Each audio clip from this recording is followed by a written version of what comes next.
Welcome to the 475th episode of the Jami Dulaney Plant-Based Wellness Podcast. My name is Jami Dulaney, and I'm your host. I'm a plant-based cardiologist and endurance athlete living in Southwest Florida. Welcome and thanks for listening. Happy Mother's Day to all you mothers out there. I hope you were treated well with a very plant-strong dinner or some sort of treat yesterday. I am late getting the podcast out because I had a very important guest to my house. Actually, they weren't guests, they were family. Addie, Caleb, and Cecilia surprised me Thursday night with a surprise visit flying in from Texas. So we had a grand old time this weekend, and I skipped the podcast until today. So forgive me for not getting a podcast out. But we had a great time celebrating Mother's Day weekend. So there you have it. Next weekend is the Cruel Jewel 50, which is more like 57.8 miles. And I am planning to toe the start line. My injury is still hanging around a little bit, but I actually underwent an MRI and it showed some posterior tibial tendon inflammation and swelling, but nothing was torn or broken. So I am proceeding to see what I got when we hit the trails next week. So the plan is to be somewhat conservative and see what I have, not do anything crazy, but try to get a good training day in and see how far I can get without causing myself more grief. So we'll let you know what happens next week. The latest thing that I've done to try to complicate things is deciding on which shoes I'm going to wear. And a lot of my shoes were getting some pretty high mileage on them, so I decided to break in a couple new pair of shoes to see which one I liked, and it turns out I didn't really like either one of them, so I'm actually going to go back to an old pair of shoes that have served me well in the past and have a backup with a newer pair if there's an issue. But for the most part, I'm going to try to go with what I know works as opposed to trying something new in hopes that it works. The big race is Leadville 100 with a 50-mile Leadville race in the middle there in July. So it is actually 100 days, actually less now than 100 days to the Leadville 100 race. So I don't have a whole lot of time to mess things up, so to speak. So everything is geared towards getting to the start line at Leadville, the healthiest and best trained that I possibly can be. And so that's the plan. The Wellness Challenge in the office is proceeding. More and more people are joining in to increase their walking, start walking, increase their pace. And it's been very motivating for everybody. We're even getting more participation with healthy plant-based meals, and the community is growing. So it really is making me happy that people are sharing their successes and their difficulties and struggles, because we all struggle and we all have difficulties. Nobody is perfect. We're all on this journey together in some form or the other, and we all have setbacks. So it's nice to hear from people that are struggling. Sometimes we think we're the only ones, but it's not true. We all have struggles. We're just on a little different path. And so you want to make your path the best that you can and keep moving forward, steady forward progress, whatever it is for you individually. So I hope that you are kind of following along on some of these things and joining in. I always say, my name is Jami Dulaney, and I'm a plant-based endurance athlete. And endurance means of doing something for long periods of time. And that's what we're trying to do with the Wellness Challenge, is to get people to move longer. And a lot of studies kind of point to that hour and a half as really starting to make changes in health parameters. And recently, a study in Nature actually looked at the very molecular pathways that were changed when actually rats were undergoing an endurance training cycle of 8 weeks versus being sedentary. And this next section is going to sound a little bit like Sheldon and Big Bang Theory, but This group of people looked at molecular transducers of physical activity consortium, so people that study the molecular benefits of activity, and profiled the temporal transcriptome, proteome, metabolome, lipidome, phosphorylome, proteodome, acetylproteome, ubiquit proteome, epigenomiome, and immunome in whole blood, plasma, and 8 solid tissues in rats that underwent training. So basically looked at the most basic genetic molecular changes that occurred with endurance training. And what they found was very cool stuff, in that there was widespread improvement in immune function, in the basic genetic components of metabolism and mitochondria, as well as stress response. And this translated to seeing changes in the liver, the colon, the adrenal, white adipose, which is what adults have most of, liver, heart, gastrocnemius, the calf muscle, kidney, hippocampus in the brain, cortex in the brain, and the benefits were thought to positively affect, or potentially positively affect, non-alcoholic fatty liver disease, which is the most common cause of cirrhosis in the United States, irritable bowel disease, cardiovascular health, tissue injury and recovery. So things that, even in the colon, there were benefits. So things that you would not expect to see with exercise. Just about every tissue, as well as immune function in the blood and the plasma, were positively affected by endurance training. So when we think about aging as being a abnormal function at the genetic level, things starting to go awry, telomeres starting to shorten, processes starting to not work right, endurance exercise actually has the potential to turn these things around. So again, it's important to get out there. How much? Again, endurance meaning, training of a significant amount. I'm going to still go with that hour and a half daily to try to keep us moving, even at the genetic level, to keep our tissues healthy.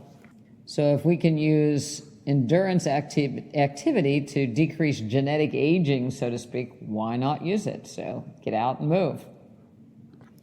One of my favorite cardiovascular tests that gives me a lot of information on how someone's heart function is an echocardiogram. And it's an ultrasound, no radiation, that looks at the heart function, so the ability of the heart to contract or squeeze, how much blood comes out with each beat, the size of the chambers, the valves, the structure of the valves, whether or not the valves close properly or they don't open properly.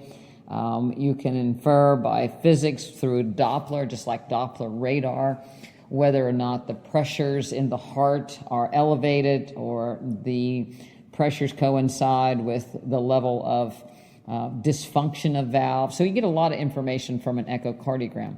One of the other things that you get from an echocardiogram is what we call the presence of an epicardial fat pad. And it is just what it sounds like, a fat pad that sits on top of the heart. And it's thought to insulate the heart somewhat, and it's not inactive, but it is thought to be very much metabolically active. And a recent study was done looking at 44,725 people with echocardiograms and quantifying the epicardial fat pad and associating it with things like diabetes, heart failure, coronary artery disease. And what they found was very interesting. If you have an epicardial fat pad and you have abdominal visceral fat, then those are highly correlated to those diseases. But if you don't have visceral fat, then it didn't stand alone as far as being a predictor of those diseases.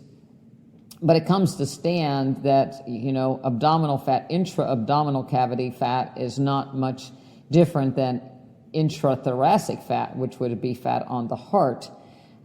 It's also thought to, have some inflammation and possibly cause some arrhythmias like atrial fibrillation that I talked about in a past episode.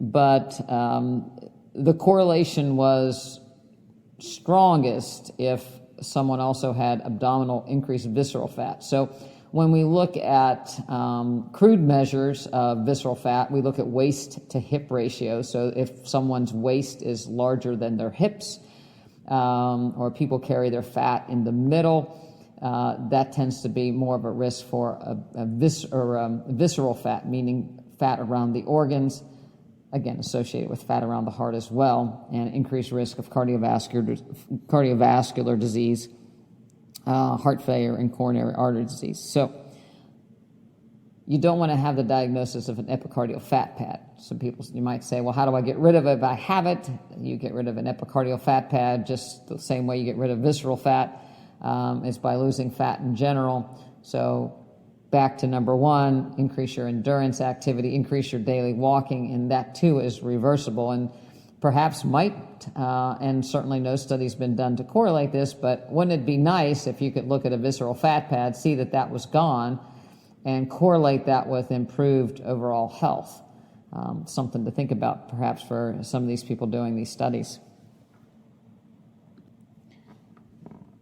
I got an email a while back and actually had a question in the office about omega-3s. And people want to get their omega-3 fatty acid levels measured. Essential fatty acids are fatty acids that we have to eat that our body doesn't make. So if we eat excessive amounts of calories, we store those calories as fat. But we don't make omega-3s and omega-6s. Omega-3s, when you think about 3 being short, 6 being longer, but there are subsets of omega-3s and omega-6s. Omega-3s typically go to anti-inflammatory compounds, decreased clotting compounds, serotonin, where omega-6s go to more clotting, more inflammatory compounds. That's why we want people to stay away from omega-6 oils as much as possible because of the inflammatory nature of them. And we often talk about the omega-3 to omega-6 ratio because they use the same enzyme to kind of go their separate ways. We like a ratio of 1 omega-3 to 3 omega-6 if possible. Most standard American diets may be up as high as 1 to 20. Omega-3s are touted as being supplements, DHA and EPA, which are long-chain omega-3s, and short-chain ALA. Non-plant-based people throw us plant-based people under the bus because when you eat a plant-based diet, the majority of your omega-3s from flaxseed, chia seeds, hemp seeds, walnuts, pinto beans are ALA, which is a shorter chain omega-3 that gets converted to a longer chain. And some people say that you can't convert enough, so ALA only intake is not protective. We'll get to that later.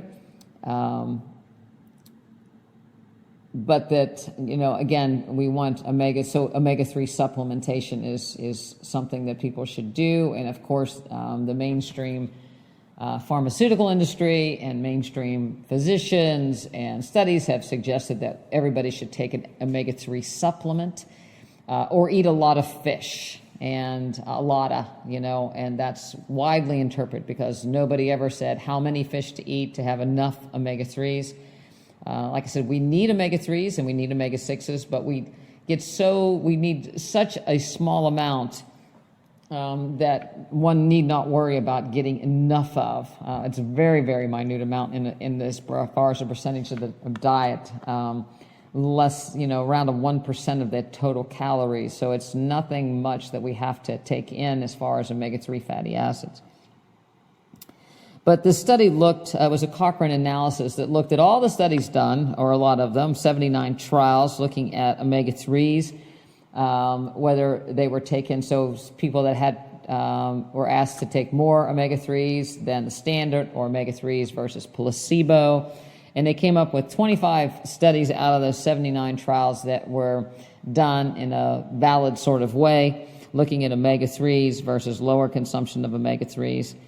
And a lot of them looked at DHA and EPA because they're thought to be the better omega-3s versus placebo. There was no change in the death rate from any cause with supplementation of DHA and EPA.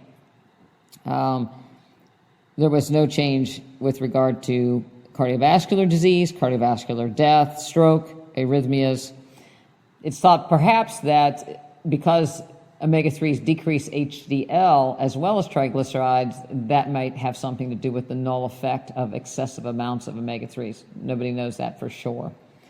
The good news is for us plant-based people that ALAs tend to be slightly of better benefit when it comes to preventing arrhythmias such as atrial fibrillation.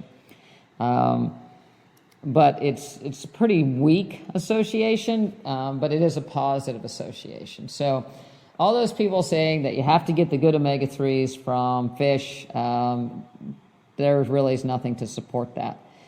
When I look at omega-3 consumption, hemp seed, flaxseed, chia seed versus a fish, I look at what else do you get. When you eat a seed, such as flax, hemp, or chia, or kale is another good source of omega-3s, ALA and pinto beans are a great source, walnuts. You don't have much in the way, you have a little bit of saturated fat, you have fiber, but they're a pretty pure type of food, as opposed to the fatty fish who's been swimming around in the dirty waters collecting dioxins and PCBs and other things, and the fish have cholesterol. So you get a package that may have some good omega-3s in it, but it also has a lot of waste products that your body has to do something with. And as we accumulate more and more waste, our bodies become more and more dysfunctional. So that's not what we're after. So don't worry about eating a lot of fish. Matter of fact, you don't need to eat fish. Again, as well as all those things I mentioned, mercury, lead, and all those other things are associated, plastics. So there's really no good justification to eat your sushi. Dirty, contamination, on and on and on. It's not going to help you a bit. And for those people worried about not getting enough chia, flax, or hemp seed, not to worry either, because dumping tons of them in is probably not going to make much difference. The big difference comes probably from not taking in too much omega-6s. So here we go again. I need to take more of something, but the reality is we should take less of something. So less omega-6s, same amount of omega-3s, and it'll all work out, not to worry. My favorite way is I actually like chia seeds with a little milk in the microwave. They become a little porridge-like. I add them into my oatmeal or put a little, again, oats on top of them just to make it a little thick with my fruit. So it's a very small ratio of the grain and chia compared to the amount of fruit that I eat. They do provide, chia, hemp, and flax do provide some protein, so it's a good way to round out or bump up the protein in your breakfast. But again, you don't need to eat a bowl of them. And they do have calories, so they are omega-3, they are fats. So eating a bunch of them is not going to serve you well. So people that are eating flax crackers and seed crackers and all kinds of crazy things with extra seeds, probably not a necessary thing. Catchphrases that I've heard in the past week or so have been things like, this particular thing scared me into doing something. Perhaps it was hearing somebody had fatty liver and they got into trouble and I have fatty liver, so that scares me, so I think I want to change now. Or somebody had a bypass, or I'm afraid of this and that causes me, or I had a bypass and now I want to change because of fear, or trying to perhaps scare somebody or have somebody use fear as the basis for making change. It usually doesn't last. People that have bypasses typically have some sort of near-death experience, I'm going to change my ways for 6 or 8 weeks, and once the pain or discomfort has gone, the fear subsides, and we go back to doing what we were doing and never look back. So I've never found that fear is a big sustainable way to change. It might get one started, but it doesn't really serve us well as a reason to change. The other thing people talk about is triggers. When I walk in and I smell the rotisserie chicken, or I smell the bakery, then that sets off a trigger perhaps. And then it's really the fault of the grocery store that caused my problem. Or perhaps a spouse brings home food that is not healthy and sticks it on the table. That triggers someone to join in, whether they go out with people or traveling with people that eat differently, and that becomes overwhelming and sets off a trigger to go down a path. And once we go down a path that we're used to, it's easier to stay on what we've always done than to stay on the path that's new and a little bit more difficult.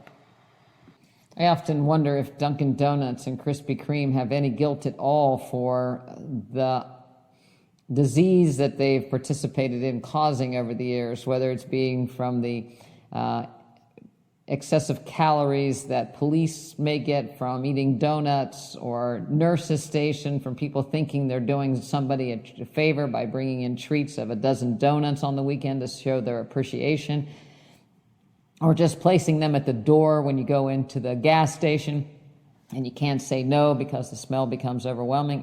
Do those people feel guilty, or do they expect self-control from people? And the idea that they talk themselves in, well, if you just had one of these things once in a while, it would be okay. But the problem is, yes, donuts have no nutritional value. They're a sugar-fat load, so people that are carnivore can't eat donuts, and people that are plant-based can't eat donuts because they're a processed food. They contain both and probably equal amounts of fat and sugar. So they may be made with flour and sugar, but they're deep fried in oil. And so it's at least a 50-50 when it comes to badness of the combination. So I wouldn't blame it being a fatty process, or I wouldn't blame the donut for being a sugary treat, because equally the fat and the sugar are just as bad. Could somebody get away with eating donuts once in a while and portion control? Yeah, some people might be able to eat a donut once every whim stitch and not get into things. But most people that get we all have more abundant sweet taste buds, sweet receptors that connect the taste buds to the brain in multiple areas. So we all have a desire for sweet, whether people say they like savory or they like sweet. We all have a need for sweet, but the sweet feedback with something that's so highly sweet and sugary, like a donut or candy or pastry, overrides the dopamine, and we get an overriding dopamine surge that an apple just can't compete with, or a banana just can't compete with. So some people may be able to put a fence around that, but for the most part, it triggers the need, so to speak, for more and more sugar. And it's not that some people are more addictive than the other. It is probably the ability to recognize how many different ways that those things can get to you, whether it's a donut or a cake or a cookie or so forth. And some people, frankly, can't just eat one. It becomes a daily thing, or a multiple thing, or overeating in quantity. And so you need to put a fence around those things. It's not Krispy Kreme or Dunkin' Donuts' fault. I don't know how they kind of live with themselves, but nevertheless, they can justify that if you just ate one once a year of their donut, that you would be okay. Most people know that's not something that people can do. So it's up to you to put a fence around those things that you know are just going to trigger you into eating more and more processed food.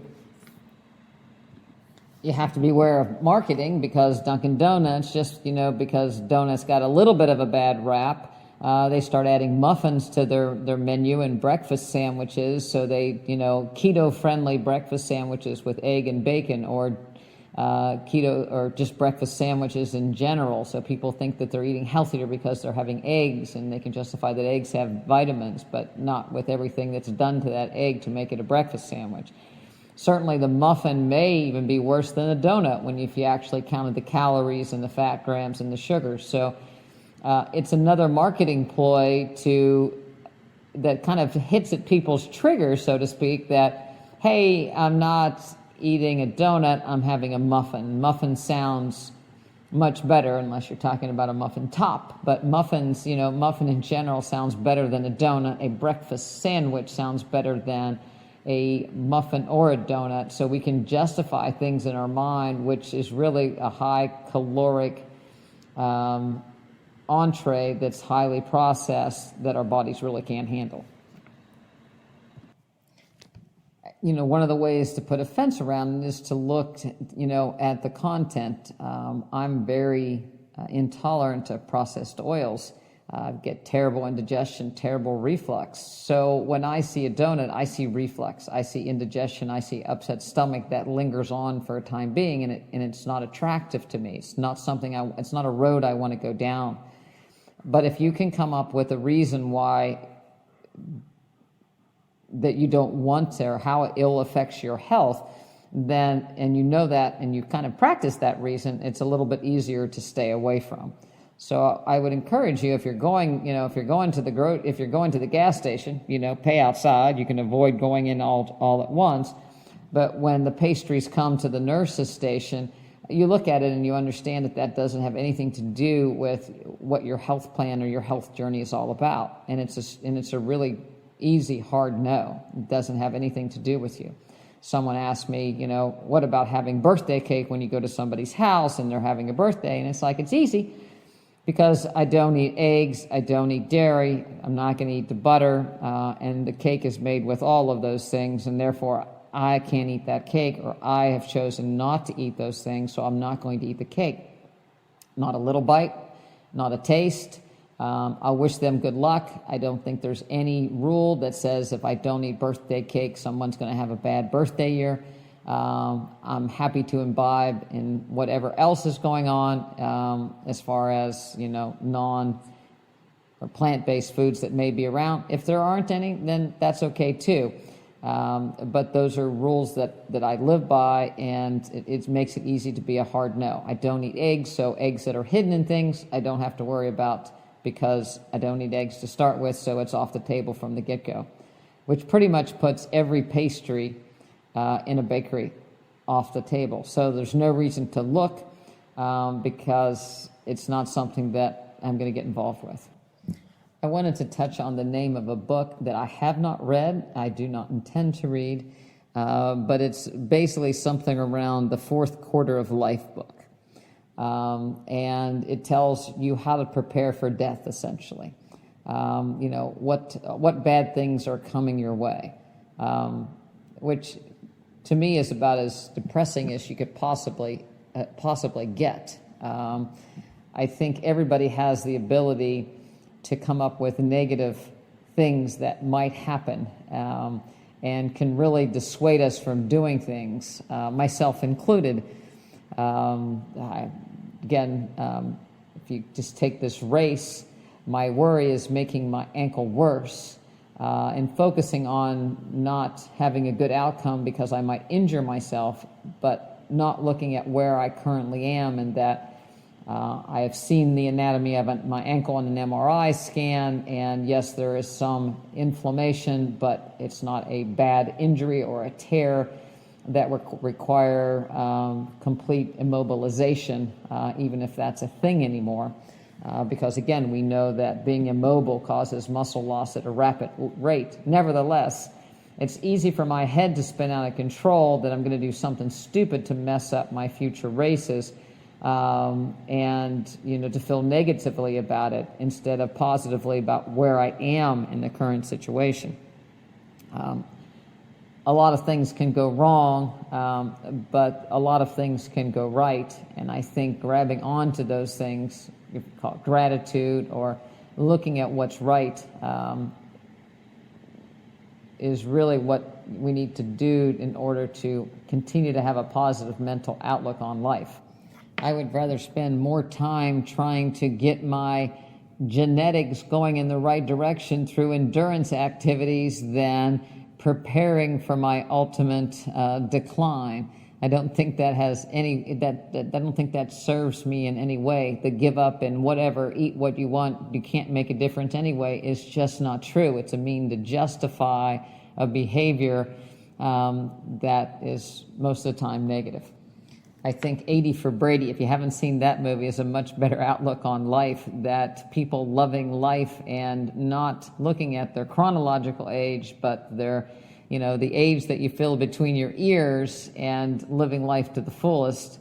And I don't believe Dunkin' Donuts or birthday cake is going to get you to that point. We had a great birthday celebration, and we didn't have to we remained plant-based and ate healthy and were active. And the best times that we had were together outside, enjoying the activity at the beach and playing outside, and being able to move. And it didn't rely about what we had to eat, but more about being together.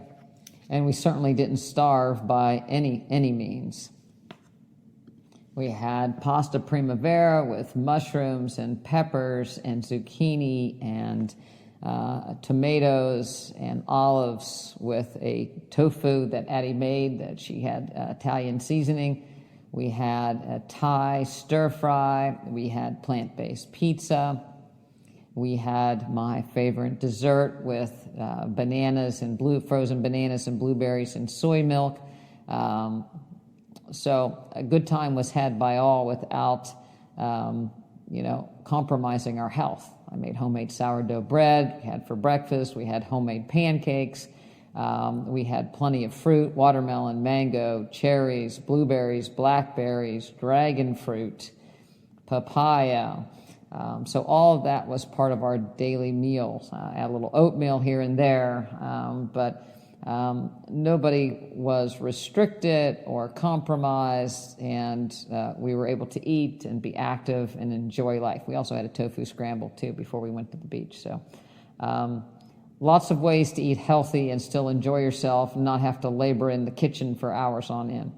If you want to learn more about how to accomplish that, then go over to our website, drdulaney.com, DoctorDulaney.com, and find out how you can become a member of the practice. We have a full-time registered dietitian that can consult with you to help you balance your plate and make sure you're getting your macro and your micronutrients, how to feed you and your family. I think one of the most important things is feeding young families to make them healthy and happy. It doesn't have to be a struggle at the dinner table. You can move, and everybody's psyche is better if they're healthy and can move and are getting good nutrients in. So check out our website at drdulaney.com. You can just have access to our website information, our private members page. You can have a nutrition consult once a month. You can have a consult from me and the dietitian once a month, or you can become a full member. So there's plenty of ways to do it, and we'd like to help you to be the happiest and healthiest that you can, so that you can be active your life and do 80 for Brady in a robust way, as opposed to plan for your fourth quarter fade. So anyway, thanks for listening. Next podcast, I will discuss the Cruel Jewel race and how it went. And until then, eat, plan strong, and get out and get some endurance.